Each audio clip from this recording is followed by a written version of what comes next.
И сега кажете, господине, докъде ме споделяли с спортните новини? Спортните новини може да ги каже само Десислава Ранева. Не се види, защото качу Тя като рил. днес ще упражнява с колело да се обучава да кара и ще покаже нещо от фитнеса с гребане с лъжици.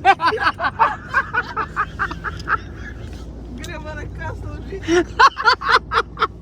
Направо разбивация. Малко по-късно ще се свържем с Емануела Ранева, която е на мястото да снима цялата продукция. Ще вземем интервю. Не, да се взема продукция. Не, виж, бача. Няма качество. Така е, по принцип, свържа. Ето я. После ще ви предава на живо. От фитнес залата. Да, от фитнес залата в момента Сега е чака. към фитнес залата. Така, да. Да. Така. Моля да заповядате при фитнес и структура. Да, Десислава. Да, ти какво мога да кажа?